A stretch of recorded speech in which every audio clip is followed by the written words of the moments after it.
ரமலான் பெருநாள் super Saravana stores. உங்க கனவு கரியருக்கு ரைட் டெஸ்டினேஷன் தேடுறீங்களா? அதுக்கு நீங்க சூஸ் பண்ண வேண்டியது சேரன் குரூப் ஆஃப் இன்ஸ்டிடியூஷன்ஸ் தான். கோயம்புத்தூர்ல SMS arts and science and Cheran health science, காங்கேயம்ல Cheran arts, Cheran women's college, Cheran college of டெக்னாலஜின்னு எல்லாமே ஒரே ட்ரஸ்டட் இன்ஸ்டிடியூஷன்ல. Admissions open. கால் 7708441116. வணக்கம் நேயர்களே, நான் உங்கள் கார்த்திக். நம்முடைய சிறப்பு நேர்காணலில் மூத்த பத்திரிகையாளர் தராசு ஷாம் இணைந்திருக்கிறார். அவரிடம் விரிவாக பேசலாம். வணக்கம் சார்.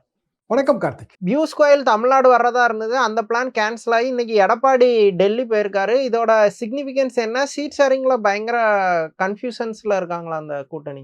அப்படி தெரியலங்க. எடப்பாடி டெல்லி போய் அவரு ஒரு முக்கிய முடிவு அவர் எடுக்க வேண்டியது வரும். என்னன்னா, மற்ற கட்சிகள்லாம் அதிமுகவோட கூட்டணி ஒப்பந்தமா இல்ல பிஜேபியோட கொஞ்சம் கட்சி, அதிமுகவோட கொஞ்சம் கட்சி, அப்படியா அப்படிங்கிறது ஒரு பெரிய கேள்வியா இருக்கு. தொடர்ந்து அதான் இருக்கு. அது அதிமுகவுக்கு சரிபட்டு வராது. ஒரு சீட்டா இருந்தாலும் அதிமுகவோட தான் அவங்க வந்து ஒப்பந்தம் போடணும். அதிமுகவோட சின்னத்துல நிக்கணும். இப்ப ஒரு சீட் 2 சீட்டு கட்சி புதுசூரியன் சின்னத்துல நிக்குது. அதே மாதிரி ரெட்டையில சின்னத்துல தான் நிக்கணும். இங்க வந்து நடுவுல இருந்த டாக்கு 2-3 நாளா என்ன இருந்துச்சு அப்படின்னா, இல்லைங்க பிஜேபியோட கொஞ்சம் கட்சிகள் இருக்கு. ஏன்னா எடப்பாடியே தான் அது சொன்னார். பிஜேபியோட என்டிஏல ஏற்கனவே கொஞ்சம் கட்சி இருக்கு, அதிமுகவோட கொஞ்சம் கட்சி இருக்கு, அதிமுக வந்து பிஜேபி கூட்டணியில சேர்ந்திருக்கு அப்படிதான் அவர் சொன்னாரு. அப்படின்னா அதிமுகவோட அமமுக இல்ல ஐஜேகே இவங்க எல்லாம் ஒப்பந்தம் போடணும். பிஜேபி அதை விரும்பல. அவங்க என்ன நினைக்கிறாங்கன்னா, தனி சின்னம் இல்லாத கட்சியெல்லாம் தாமரையில நிக்கட்டும்னு நினைக்கிறாங்க. அப்படின்னா அவங்க ஓட் பர்சன்டேஜ் அதிகமா காட்டிக்கலாம். அப்படின்னா தாமரை நிக்கிறதுல ஓட் பர்சன்டேஜ் அதிகமா காட்டிக்கலாம். இப்போ 18% அண்ணாமலை காலத்து ஓட்டு பர்சன்டேஜ், 18%ல பாமகவை தவிர மற்ற எல்லா கட்சியுமே தாமரையில நின்றுச்சு. அப்போ ஸ்டார் கேண்டிடேட் ஓட்டெல்லாம் நீங்க கழிச்சு பாருங்க. தாமரையில நிக்காத பலாப்பழம், ஓபிஎஸோட பலாப்பழம் அதையும் சேர்த்துட்டு கழிச்சு பார்த்தீங்கன்னா கம்மியா தான் வரும். பிஜேபி வந்து 7% தான் வந்து நிற்கும், தாமரை மட்டும் பார்த்தா. அதாவது பியூர் தாமரை. அதனால பிஜேபி அதை விரும்பல. சின்ன கட்சி 2 சீட்டு, செலவும் பிஜேபி தான் பண்ண போகுது. மோடி தான் வருவாரு கூட்டங்களுக்கு. இப்போ வேலூர்ல ஏசிஎஸ் மோடி வந்து கொடுத்துக்கு வர்றாரு, அமித்ஷா கொடுத்துக்கு வர்றாரு. அந்த செலவெல்லாம் பிஜேபி செலவு. அப்போ எதுக்கு அவரு ரெட்டையில சின்னத்துல நிக்கணும்? தனி சின்னத்துல நின்று பிரயோஜனம் கிடையாதுங்க. ஆப்பிள் கட்ட வண்டின்னு நின்று பிரயோஜனம் கிடையாது. தாமரையில நிக்கட்டும். இது வந்து அதிமுகவுக்கு ஓப்பா இல்லை. அது மக்களவை தேர்தல்னா அது ஓகேன்றுவாங்க. மாநிலத்துக்கான தேர்தலுக்கும் போது ரெட்டைலைக்கான ஓட்டு வங்கியை கூடுதலா காட்ட வேண்டிய நிர்பந்தம் இருக்கு. இந்த இடத்துலதான் இன்னைக்கு டிஸ்கஷனுக்கு போறாங்கன்னு நான் நினைக்கிறேங்க.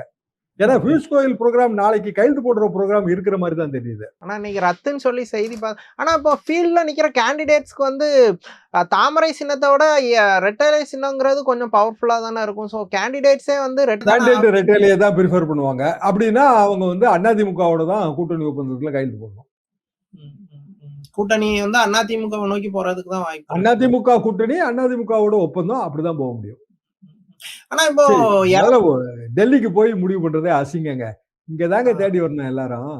அதான் சார் கேட்க வந்தேன். இப்போ லாஸ்ட் டைம்லாம் வந்து எடப்பாடியை தேடி இங்க வந்தாங்க. இந்த வாட்டி எடப்பாடி ஒரு சின்ன கட்சி மாதிரி இப்போ எதுக்கு எடுத்தாலும் டெல்லிக்கு போய் அமித்ஷாவை பார்க்கக்கூடிய சூழல் இருக்கு. ஹோல்ட லூஸ் பண்ணிட்டாரா அவரு? ஆமாங்க, அது ரொம்ப அதிமுகவுக்கே அசிங்கம் தான். போயஸ் கார்டன் வீட்டு வாசல்ல தாங்க எல்லாரும் கிடப்பாங்க. அங்க நின்று அந்த டீக்காரன் வந்து வண்டியில வச்சு சைக்கிள்ல வச்சு கொண்டு வருவோம் டீ வாங்கி குடிச்சிட்டு இருப்பாங்க. எல்லாம் கண்ணால பார்த்த விஷயம் தானங்க. கப்பு கப்பா பிளாஸ்டிக் கப்ல டீ ஓடிட்டு இருக்கோம். பெரிய தலைவர்கள் வந்து அவங்க லேட்டா வருவாங்க. கட்சிக்காரன் நிக்கிறவங்க எல்லாம் வெளியில நிப்பான். அதை நம்பித்தாங்க நிறைய பேர் அங்க வந்து சைக்கிள்ல டீ வித்துட்டு இருந்தாங்க. நான் பார்த்த விஷயம் தான். கூட்டம் கம்மு நிக்குங்க. ஒரு கட்சி ஆபீஸோட செல்வாக்கு அளவிடுறதே எப்படி தெரியுமா? அந்த கட்சிக்கு வெளியில எவ்வளவு டீ விக்குது, ஏத்தாப்புல கடையில எவ்வளவு டீ விக்குது, எவ்வளவு பேர் காத்து கிடக்குறாங்க, பேட்ஜ் எல்லாம் வச்சுட்டு உட்கார்ந்து இருப்பாங்க. பெரும்பாலும் பிஜேபி ஆபீஸ்க்குள்ள டீ கடையே இருக்காது. ஏன்னா அது பயங்கரமான பாஷ் ஏரியால கொண்டு போய் வச்சிருக்காங்க. பூரா வந்து ரெசிடென்சியல் ஏரியா. எங்க இருந்து டீ கடை வைக்க? பிஜேபி ஆபீஸ்ல டீ குடிக்கணும்னா நீங்க நடந்து ரொம்ப தூரம் போனாதான் குடிக்க முடியும். டிஎம்கே சைட்ல ஒரு மாதிரி சீட் ஷேரிங்கே பண்ண ஆரம்பிச்சிட்டாங்க.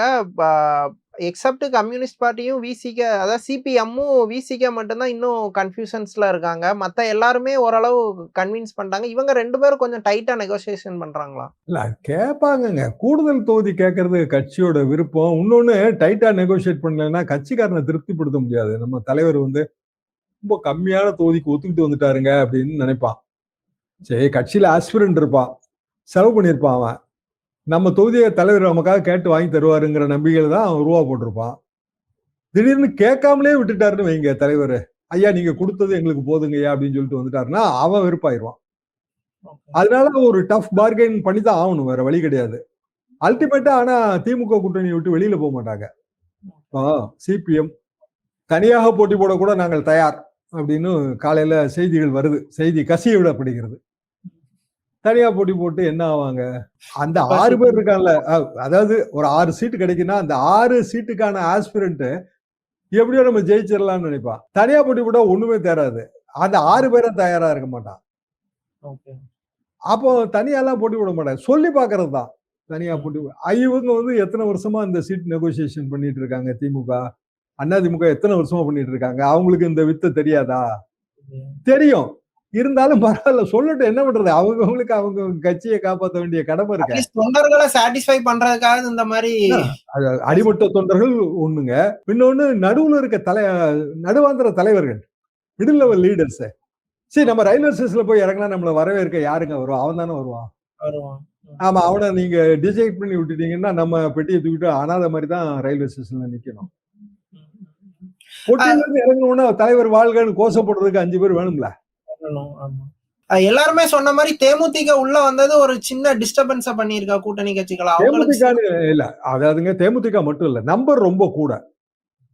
சரி, அவரு முதலமைச்சர் என்ன நினைக்கிறாருன்னா 1000 ஓட்டு 500 ஓட்டுல கூட ஒரு சீட்டு போயிடக்கூடாதுன்னு நினைக்கிறாரு. இல்லைன்னா உண்மையிலே காங்கிரஸுக்கு 28 சீட் தான் ரொம்ப அதிகம். அவங்களுக்கே அது தெரியும். 28 சீட்ல ஜெயிக்கணும். இப்ப அவங்க 100% வெற்றியை கொடுக்கணும். எப்ப சாத்தியம் தெரியுமா? அது நான் சொன்ன அந்த 10% டிஃபரன்ஸ் வரும்போதுதான். இப்ப அதுவே 2% டிஃபரன்ஸ் வைங்க, இந்த 28 சீட்டு காங்கிரஸ் கொடுத்த சீட்ல நிறைய சீட் தோத்து போயிருவாங்க. ஏற்கனவே அவங்க டிஎம்கே வேற ரொம்ப டிஸ்டர்ப் பண்ணி விட்டாங்க. டிஎம்கே தொண்டர்கள் 10% டிஃபரன்ஸ்னா எல்லாம் அடிச்சு எரிஞ்சிட்டு வந்துருவாங்க. அதாவது நொந்தவன் வெந்தவன் கூட எம்எல்ஏ தான். அதுக்கு ஹியூஜ் டிஃபரன்ஸ் வரும். அதிமுக 91, ஜெயலலிதா தலையில நல்லா தெரியுங்க எனக்கு. அவங்க போட்ட கேண்டிடேட்ல நிறைய கேண்டிடேட் வேஸ்ட் கேண்டிடேட் தான். அதுக்கப்புறம் அவங்க வேஸ்டாவே ஆனாங்க அரசியல்ல. அப்ப ஜெயிச்சவங்க எத்தனை பேர் இன்னைக்கு அரசியல் இருக்காங்கன்னு யோசிச்சு பாருங்க. ஆனா எல்லாரும் ஜெயிச்சுட்டாங்க. எப்படி ஜெயிச்சாங்க? சொந்த செல்வாக்கு இல்லையா? ராஜீவ் கொலை, அந்த கொலையில திமுகவுக்கு பங்குன்னு வாழப்பாடி சொன்னது, பெரிய அளவுக்கான பிரச்சனைகள் ஏற்பட்டது. அதுல ஒரு அனுதாபம், எல்லாரும் ஒட்டுமொத்தமா ஜெயிச்சுட்டு வந்துட்டாங்க. அப்ப 10% டிஃபரன்ஸ்னா எல்லாரும் ஒட்டுமொத்தமா ஜெயிச்சிருவாங்க. அதுவே வந்து நெருக்கடியா இருக்குன்னு வைங்க. ஏன்னா சென்ட்ரல் ரூலிங் பார்ட்டி, ஃபண்டுக்கு பிரச்சனையே கிடையாது. 5 HP மோட்டர் 10 HP மோட்டரை வச்சு அடிச்சு எறிவாங்க. ரூபாயா வந்து கொட்டுங்க. தமிழ்நாட்டோட பொருளாதாரமே கூடி போகுது. ஆமா, யோசிச்சு பாருங்க. பணம் கொட்டுவாங்க. பெரிய பெரிய தலைவர்கள்லாம் வந்து பிரச்சாரத்துக்கு வருவாங்க. திமுக பிரச்சார கூட்டத்துக்கு எந்த அளவுக்கு விளம்பர வெளிச்சம் இருக்கோ அது ஈக்குவலா கிடைக்கும். ஏன்னா பிரதமர், உள்துறை அமைச்சர், மத்திய அமைச்சர்கள் வரும்போது பாதுகாப்பு ஏற்பாடு, 7 கட்ட பாதுகாப்பு, 9 கட்ட பாதுகாப்பு, அதுக்கான ஒரு பெரிய அளவுக்கு அந்த ஊர்கள்ல பிரம்மாண்ட ஃபீலா கொடுத்துருவாங்க. ஒரு பெரிய அளவுக்கு இதாயிருது இல்லைங்க. அந்த ஊர்னு எடுத்து ஒரு புதுக்கோட்டையில உள்துறை அமைச்சர் வராரு, புதுக்கோட்டை டிஸ்ட்ரிக்டே கலங்கி போயிருது இல்ல. அதுல இன்னொன்னு லீடர்ஸாவும் ஏடிஎம்கே சைடுல கொஞ்சம் பவர்ஃபுல்லான லீடர்ஸ் இருக்காங்களோ. இப்போ டிடிவி தினகரன், அன்புமணி ராமதாஸ் அண்ட் இல்ல, அவங்க தனியா செலவு பண்ண மாட்டாங்கல்ல. டிடிவி, அன்புமணி அவங்க வந்து பிரதமர் கூட்டத்தோட அப்படியே வந்து கும்பல் தரிசனம் தானே. லீடர்ஸா ஸ்டேஜ்ல ஏறும்போது அவங்க வந்து டிஎம்கே ஸ்டேஜை விட இது நல்லா கொஞ்சம் பிரம்மாண்டமா தெரியுதோ. கொஞ்சம் ஃபேஸ் வேல்யூ உள்ள லீடர்ஸ் இந்த பக்கம் இருக்காங்களோ. அதே மாதிரி அங்கேயே இருக்காங்க. திருமாவளவன் இருக்காரு, சிபிஎம் சிபிஐ லீடர்ஸ் இருக்காங்க. இப்போ டேஞ்சூர் டிஸ்ட்ரிக்ட்லாம் எடுத்தீங்கன்னா இடதுசாரிகள் தலைவர்களுக்கு வந்து ரொம்ப பாப்புலாரிட்டி இருக்குங்க. இப்ப பிரேமலதா வருவாங்க. சரி, லீடர் பிரச்சனை இல்லைங்க. ஒரு கூட்டத்தை ஆர்கனைஸ் பண்ணி இன்னைக்கு நீங்க டிவியில பிரம்மாண்டம் காட்ட வேண்டிய கம்பல்ஷன் வந்துருச்சு. முன்னாடி கூட்டத்துக்கு போறவன் தாங்க அந்த பிரம்மாண்டத்தை பாப்பா, ஃபீல் பண்ண முடியும். இன்னைக்கு வந்து வீட்டுல இருக்கவன் ஃபீல் பண்றான். அப்போ ஒரு கூட்டம் போட்டு ஆளே வரல அப்படின்னா பிசு பிசுத்தது, பாதி சேர்கள் காலி, கூட்டம் நடக்கும் போதே எழுந்து சென்றனர், இதான செய்தியா வரும். உடனே அடிச்சு விட்டுறாங்க. கண்டிப்பா. அப்படிங்கும்போது இயல்பாக அந்த பிரம்மாண்ட தன்மையை 2 தரப்பும் கொடுக்கும். ஒண்ணு மாநில ஆளுங்கட்சி, இன்னொன்னு மத்திய ஆளுங்கட்சி. 2 தரப்பும் கொடுக்கும். ஏங்க எப்படிங்க தேர்தல் தேதி முடிவாச்சே? சரி, நியாயமா பார்த்தா பாண்டிச்சேரி, நம்ம கேரளா எல்லாம் ஒரே ஷெட்யூல்ல தானங்க வரணும். இது வரைக்கும் அப்படித்தானே வந்துச்சு. அப்போ பாண்டிச்சேரி, கேரளா தனி ஷெட்யூலுக்குள்ள போயிட்டு கொண்டு போயிட்டாங்க. தமிழ்நாடு தனி ஷெட்யூலுங்க. அப்போ தமிழ்நாட்டுல தேர்தல் நடக்கும்போது காரைக்கால்ல இருந்து பெரிய தொல்லை வரும். பாண்டிச்சேரியில தேர்தல் நடக்கும்போது கடலூர்ல இருந்து தொல்லை அவங்களுக்கு போய் சேரும். என்னங்க பெரிய டிஃபரன்ஸ் இருக்கு? இப்படி அந்த பக்கம் ஃபீல்டு வழியா போனா நடந்தே போயிடலாம் பாண்டிச்சேரிக்குள்ள. என்னத்தை தடுத்துருவீங்க நீங்க? விழுப்புரம் பக்கம்லாம் பாதி பாண்டிச்சேரி பாதி தமிழ்நாடுன்ட்டு ஒரு மாதிரி கொலாப்ஸா இருக்கும். நீங்க எக்ஸாக்டா நீங்க கிராமப்புறம் வழியா போனீங்கன்னா பண நடமாட்டத்தை எல்லாம் கூட தடுக்க முடியாது. ரூபாயெல்லாம் வந்து மூட மாதிரி கட்டி தலைமையில தூக்கி வச்சுட்டு போயிட்டே இருப்பாங்க. தமிழ்நாட்டுல பிஜேபி அலைன்ஸ்க்கு கொஞ்சம் டைம் தேவைங்கிறதுனால ஒரு எக்ஸெப்ஷன். வேற என்ன சந்தேகங்க? பாண்டிச்சேரி அதுல வந்து ராங் கால்குலேஷன் ஆகி போச்சு. பாண்டிச்சேரியில திடீர்னு என்ன இருக்காங்கிறத அவங்க முறுக்கிட்டு இருக்காங்க. அதெல்லாம் இல்ல, மாநில அந்தஸ்து தரணும். எத்தனை வருஷமா ஆட்சியில இருந்தீங்க? எத்தனை வருஷமா ஆட்சியில இருந்தாரு அவரு? 5 இயர்ஸ்க்கு மேல ரொம்ப நாளா. அதுக்கு முன்னாடி பிஜேபி தானுங்க 5 இயர்ஸ். அதுக்கு முன்னாடி அப்பெல்லாம் மாநில அந்தஸ்து கேட்டு தேர்தலை வந்து நிறுத்தலையா? சரி, அவருக்கு வந்து இப்ப அந்த கூட்டணியில இருக்கவா வேணாமான்னு ஏதோ குழப்பம் இருக்கு. அவரு அவங்க இதுல ஞான குரு கிட்ட அவர் ஆலோசனை கேட்க போயிருக்காரு. இன்னைக்கு போயிருக்காருனாங்க. அதாவது அவர் ஒரு ரெகுலரா ஒரு ஆசிரமம் மாதிரி போய் அங்க அவருக்கு உள்ளொளி பிறக்கும்ன்றாங்க. அது எப்படின்னு எனக்கு தெரியல. ஆனா குழப்பம் இருக்கு. ஷெடியூலே மாத்தி ஏழியரா கொண்டு போய் விட்டும் குழப்பம் இருக்கு. அதுக்காக நான் சொல்ல வரேன். வெறும் ஷெடியூல் மட்டும் வெற்றி தோல்வியை நிர்ணயிச்சிடாது. இன்னொன்னு டிஎம்கே வந்து ஸ்ட்ராங் ப்ரிப்பரேஷன்ல தான் அவங்க இருந்திருக்காங்க. அவங்க எஸ்ஏஆர்ல இருந்தே வெரி ஸ்ட்ராங்க. பூத் லெவல் ஏஜென்ட் ஒரு பட்டியல் ஒண்ணு இருக்குங்க. பிஎல்ஏ, நம்பர் ஆஃப் பிஎல்ஏஸ் அதிகபட்சம் வந்து திமுக 70,000க்கு மேல இருந்தாங்க. பிஜேபி ஓரளவுக்கு பரவாயில்லைங்க. அதிமுக பரவாயில்ல. ஆனா வேலையெல்லாம் பெருசா பார்க்கல அதிமுகவும் பிஜேபியும். நம்பர் இருக்கு, நம்பர் போட்டு வாங்கி வச்சிருக்காங்க ஈசியில. அதுக்கு அடுத்தது யாருக்கு தெரியுமா பிஎல்ஏ நம்பர் ஜாஸ்தி? தேமுதிக. ஏன்னா ரெகக்னைஸ்டு பார்ட்டி லிஸ்ட்ல அவங்க தான் இருக்காங்க. சோ பிஎல்ஏ நம்பர் ஜாஸ்தி. அப்போ அந்த ஜாஸ்தியா இருக்கிற பிஎல்ஏ நம்பரையும் பிற கட்சிகள் பயன்படுத்திக்கிடும். அப்போ ஆமா, ஏங்க நம்ம ஒரு ஓட்டரை போய் 5 தடவை பார்க்க முடியுது இல்லைங்க. அதுல பார்த்து அவனுக்கு ஃபார்மை ஃபில்அப் பண்ணி கொடுத்து வெறும் ஃபார்ம் ஃபில்அப் போட விடுவானா? எங்க வீட்டுல தண்ணி சரியா வரலங்கம்மா, பாத்ரூம் ஒழுகுதுங்கம்மா, எல்லா சிவிக் ப்ராப்ளத்தையும் அவன் அட்ரஸ் பண்ண வேண்டியது வரும். கட்சிக்காரன் நம்ம போறோங்க, ஒரு ஓட்டர்கிட்ட போய் ஃபார்ம் ஃபில்அப் பண்ணுங்கன்னு சொல்றோம், போட்டோ விட்டணும்னு சொல்றோம். அப்படின்னா அவன் 2 குறை சொல்லுவான்ல, அதையும் நம்ம நிவர்த்தி பண்ணணும்ல. அப்படி நிவர்த்தி பண்ணும்போது அவனுக்கும் பிஎல்ஏக்கும் ஓட்டருக்குமான பிணைப்பு கூடிரும்ல. பாண்டிங் அதிகமா. ஃபைனல் क्वेश्चन ஆக்சுவலி இப்போ டிஎம்கே அலைன்ஸ் தான் ரொம்ப பெரிய நிறைய கட்சிகள் இருக்கு. ஸோ சீட் ஷேரிங்ல பெரிய பிரச்சனை வரும்னு சொன்னாங்க. ஆனா அவரு ஸ்டாலின் ஒரு மாதிரி ஸ்மார்ட்டா ஒவ்வொருத்தருக்கா டக்கு டக்குன்னு ஃபைனலைஸே பண்ணி அபிஷியலாவே டிக்ளேர் பண்ணாங்க. பட் இந்த பக்கம் ஏடிஎம்கே வந்து இன்னுமே சீட் ஷேரிங் அபிஷியலா டிக்ளேர் பண்ணக்கூடிய ஒரு சோனுக்கே வரல. எடப்பாடி கொஞ்சம் ஸ்ட்ரிக்டா இருக்காரா இல்ல பிஜேபி ஸ்ட்ரிக்டா இருக்காரா? அப்படி தெரியலங்க. அதாவது பிஜேபியோட கொஞ்சம் கட்சிகள் இருந்ததுல அவங்ககிட்ட அவங்க பேசி முடிச்சுட்டாங்க. எடப்பாடியோட பிஎம்கே மட்டும்தான் இருந்தது, அது அவர் பேசி முடிச்சிட்டாரு. இப்ப யாரு ரிட்டைலர் நிக்க போறாங்க, யாரு தாமரையில் நிக்க போறாங்க, அந்த டிஸ்கஷன் தாங்க ஓடுது. மற்றபடி அதிமுக சீட் ஷேரிங்குமே ஆல்மோஸ்ட் ஓவர் தான். கவுண்டர்லாம் அவங்க ஃபிக்ஸ் பண்ணிட்டாங்கன்னு புரிஞ்சுக்கலாம். நம்பருமே அவங்க ஃபிக்ஸ் பண்ணிட்டாங்க, ரீசனபிளி ஃபிக்ஸ் பண்ணிட்டாங்க. திமுகவும் ஓவர், அதிமுகவும் ஓவர். சந்தேகமா இருக்கிறதுங்கிறது புதிய தமிழகம் இந்த மாதிரியான அமைப்புகள்ல தான் எந்த பக்கம் குழப்பிட்டு இருக்காரு. ராமதாஸும் சசிகலாமாவும் சேர்ந்துருவாங்கன்னு தான் நான் நினைக்கிறேன். வேற ஆப்ஷன் இல்லன்னா ராமதாஸ்க்கும் வேற ஆப்ஷன் இல்ல. அது 2 தரப்புக்கும் நல்லதாங்கிறது எனக்கு சந்தேகம் இருக்கு. ஏன்னா ராமதாஸ் வச்ச கோரிக்கை தான் வன்னியர்களுக்கான 10.5% இட ஒதுக்கீடு. போன தேர்தலில் அது அவர் ரொம்ப பெரிய அளவுக்கு போராடினாரு. அந்த வெறுப்புலதான் அதிமுக ஓட்டு வங்கி அங்க முக்குளத்தூர் காலியாச்சு. குறிப்பா வந்து செம்பியமர் அவர்கள் ஓட்டு வங்கியில அது ஓட்ட விழுந்தது காரணமே அதுதான். அது பெரிய ஓட்டு வங்கி அது. அப்போ டாக்டரும் சசிகலாமாவும் கூட்டணி அப்படின்னா சசிகலாமா ஓட்டு வங்கியில ஒரு பகுதி அவங்க செம்பிய நாட்டுமர் அவர்கள்பாங்க, இப்ப அவங்களுக்கு அது மன வருத்தத்தை தராதா? இதெல்லாம் பிராக்டிகல் கேள்விங்க, விடை இல்ல. இல்ல ஓகே. ஆனா ராமதாஸ் தனியா நிக்கிறது ஏடிஎம்கேக்கு பெரிய செட்பேக் தானே சார் புரிஞ்சுக்கணும். அன்புமணிக்கு செட்பேக்கு, அன்புமணியோட வேட்பாளர்கள் கொஞ்சம் பேருக்கு அது செட்பேக் தான். சார் இப்போ நேத்து இஃப்தார் நோம்புல விஜய் பேசும்போது என்ன சொல்றாருன்னா, கூட்டணி பத்தி நிறைய வதந்தி பரப்புனாங்க, ஆனா அதெல்லாம் உண்மை இல்ல, நம்ம எப்பவுமே மதச்சார்பற்ற சமூக நீதி அணிதான் அப்படின்ற ஒரு விஷயத்த சொல்றாரு. இன்னொரு பக்கம் ஆதவ் பேசும்போது 90 சீட்டு முதல்வர்லாம் பேசினதா சொல்றாங்க. உண்மையில இவங்க எதுவும் பேச்சுவார்த்தை நடத்துனாங்களா இல்ல ஜஸ்ட் ரூமர்ஸ் தானா அந்த விஷயங்கள்? வதந்தி என்னங்க, தந்தியா? கட்டு கடகட்டு கட்டுன்னு அடிச்சா போய் சேர்றதுக்கு. வதந்தி யாரோ கிரியேட் பண்றது தானே. அப்ப கிரியேட் பண்ணது, முதல்ல கிரியேட் பண்ணது யாரு? இவங்க தானே கிரியேட் பண்ணாங்க. தாவேக தானே கிரியேட் பண்ணுச்சு. எடப்பாடி பழனிசாமி ஒரு தடவை சொன்னாருங்க, கொடியா செஞ்சிருச்சு, பிள்ளையார் சொல்லி போட்டாச்சுன்னு. ஒரு உற்சாகத்துல சொன்னதுதான். அப்ப என்ன எதிர்பார்த்திருப்பாருன்னா, ஒரு 30-40 சீட்டு கொடுத்தா இவங்க வருவாங்கன்னு எதிர்பார்த்திருப்பாரு. ஏன்னா தேமுதிகவுக்கு 41 சீட்டு 2011 கொடுத்துருக்காங்க. விஜயகாந்தும் அப்ப நான் தனியா தான் நிப்பேன், எனக்கு இதே தாங்க அவர் சொன்னாரு. இப்ப இவர் நான் பி டீம் இல்ல, பி டீம்ன்றாருல, பீப்புள்ஸ் டீம் அப்படின்றாருல விஜய். அதே மாதிரி அப்ப அவர் என்ன சொன்னார்னா, எனக்கு ஆண்டவனோடும் மக்களோடு தான் கூட்டணின்னாரு. 2010 கடைசி வரைக்கும் அப்படித்தான் சொன்னார். 2010 கடைசி வரைக்கும் அவர் அப்படி சொல்லும் போது இவர் எங்க கூட்டணிக்கு வருவாரு அப்படின்னு தான் ஜெயலலிதா நினைச்சாங்க. பண்ருட்டியார் பெரிய முயற்சி எடுத்து அந்த கூட்டணியை சக்சஸ் பண்ணாரு. துக்ளக் ஆசிரியர் மறைந்த சோ அவர்களும் அந்த கூட்டணிக்கு பெரிய முயற்சி பண்ணாங்க. அந்த கூட்டணிக்கு முயற்சி பண்ற காலகட்டத்துல விஜய் என்ன பண்ணிட்டு இருந்தாருன்னா, அவருக்கு கட்சி கிடையாது, மக்கள் இயக்கணும் ஒரு அமைப்பு வச்சிருந்தாரு. அதுக்கு நிறைய இருந்தாங்க, உறுப்பினர்கள் இருந்தாங்க.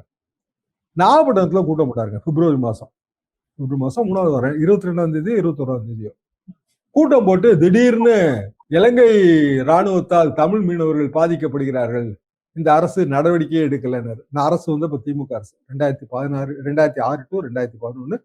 நான் சொல்றது 2011 பிப்ரவரி மாசம் நடந்தது. என்னடா அவர் இப்படி பேசுறாரு, கட்சி ஆரம்பிச்சுட்டு அப்படின்னு நினைச்சோம். திடீர்னு பொலிட்டிக்கலா பேசுறாரு.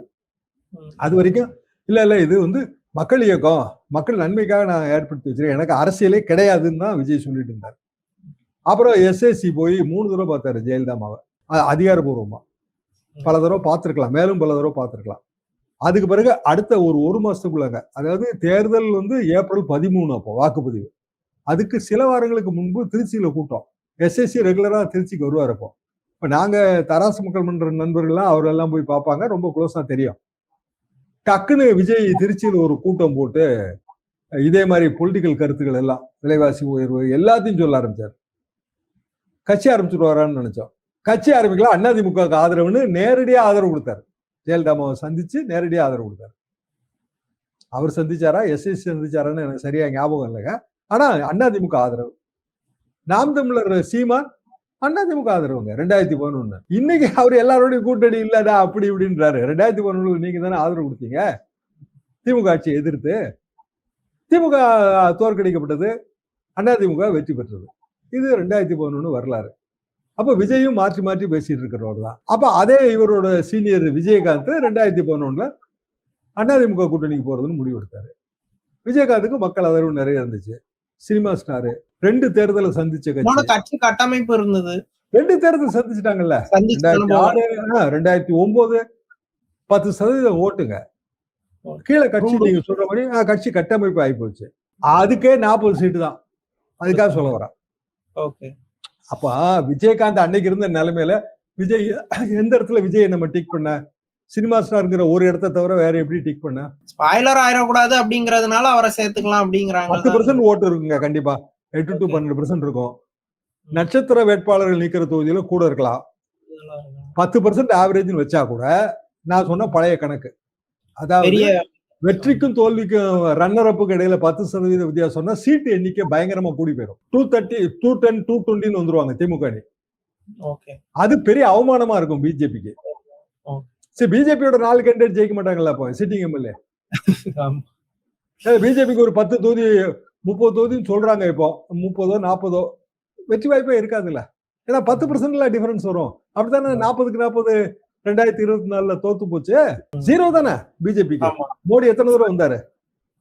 ஏன்னா அந்த 1வது அணிக்கு 2வது அணிக்கு இடையில உள்ள வித்தியாசம் 3வது அணி 4வது அணி வரும்போது கூடியிருது.